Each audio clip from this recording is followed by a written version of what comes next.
Salutare, dragi investitori și traderi, și bine ați revenit la un nou episod. O să discutăm despre Amazon. Au avut anunțul veniturilor aseară și au avut un beat pe toate liniile. Ce este foarte important de urmărit, cred, în raportul lor este partea de Amazon Web Services, care au avut o creștere de undeva la 12%. Creșterea aceasta este ușor în scădere față de ce ne-am învățat să ofere cel puțin această companie. Erau creșteri spre 18-20% în rapoartele anterioare. Este important să urmărim partea aceasta de Amazon Web Services pentru că este o zonă cu o margine de profit foarte, foarte mare. În schimb, partea de sales, vedem că vânzările au avut și acestea o creștere de 10-11% în partea de Statele Unite și internațional, dar acesta este un business cu marjă de profit mică și de asta cred că este important să ne uităm către zona de Amazon Web Services și partea de și celelalte linii de business pe care le mai au, pentru că de acolo cred că se va vedea îmbunătățirea marginilor pe care Amazon o promite de foarte mult timp. Da? Se pare că și partea de operating income a avut de câștigat o dublare, dacă vă uitați și comparați cu același quarter din 2022. Partea de net income, vedem că a fost undeva la 6,7 miliarde. Din nou, free cash flow-ul, da? Operating cash flow și free cash flow a cunoscut o îmbunătățire. Nu o să intrăm foarte mult în detalii pe raportul lor. Este un raport foarte, foarte bun. Piața a deschis aseară în after hours, a deschis pe o creștere undeva la 8%, 9%, cred că a fost la un moment dat. Din punct de vedere tehnic, dacă ne uităm, de când a străpuns zona aceasta am observat o apreciere de aproximativ 30%. Stocasticele totuși vedeți că cea pe daily pare că vine pe traiectorie descendentă, da? Cel mai probabil astăzi vom vedea shift-ul în cazul în care creșterea din after hours se va menține și cea pe weekly încă este în overbought, dar trebuie să fim atenți. Ar trebui să-și reorienteze traiectoria către pe calea ascendentă, da? Să nu intre în zona aceasta.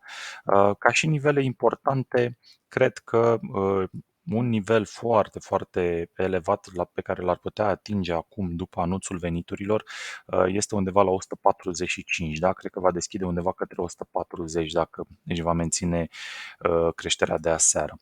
Haideți să ne uităm din punct de vedere paid pillar, să vedem cam cum arată. O companie scumpă, în primul rând, Amazon, s-au creat foarte mari așteptări și în afară de partea de venituri care crește foarte, foarte agresiv, în rest vedeți că ceilalți pillar sunt cu roșu, inclusiv partea aceasta de price to free cash flow, care aici avem o cifră foarte, foarte mare pe ultimii 5 ani.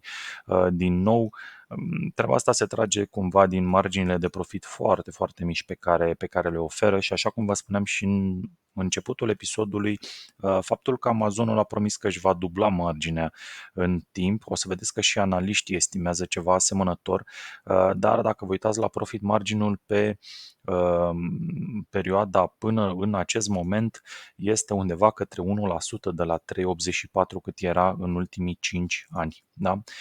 Trebuie să fim precauți cu compania aceasta, deși se creează foarte mari așteptări și a avut o creștere explozivă.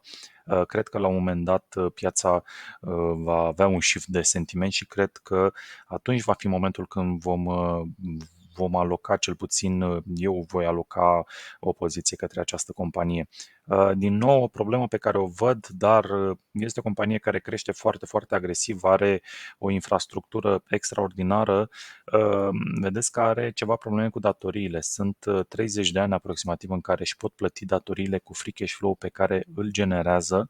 Dacă free cash flow se va îmbunătăți, așa cum am văzut în quarterul acesta, în timp cifra aceasta poate să scadă. Da? Haideți să vedem ce spun analiștii. Pe zona de EPS, vedem că se va duce către 6 de la un 2 cât au și cred că vor ajunge anul acesta ca și EPS.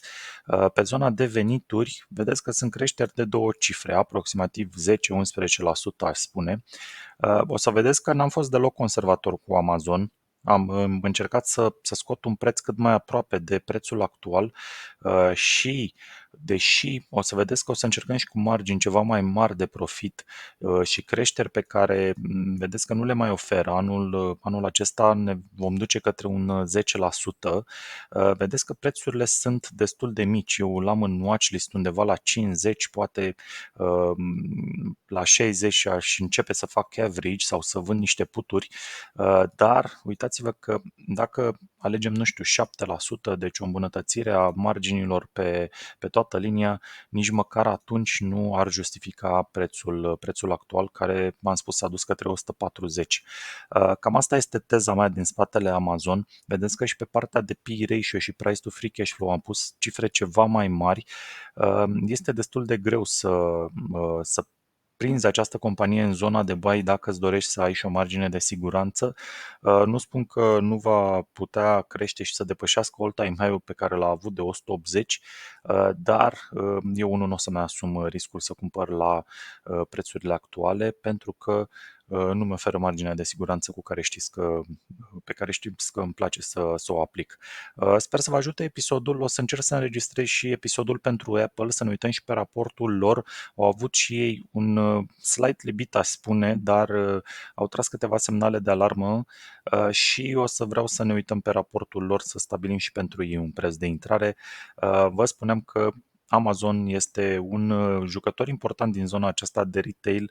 Anunțul acesta foarte bun, posibil să tragă piața în sus astăzi, dar avem și anunțul pe zona de employment și unemployment, partea de non-farm employment change și partea de wage-uri astăzi și cred că și aceste cifre ne vor da oarecum o direcție în piață, deci încercați să fiți precauți cum tranzacționați astăzi. Sper să vă ajute din nou episodul. Până data viitoare, vă doresc spor la tranzacționat și randamente cât mai bune, dragilor!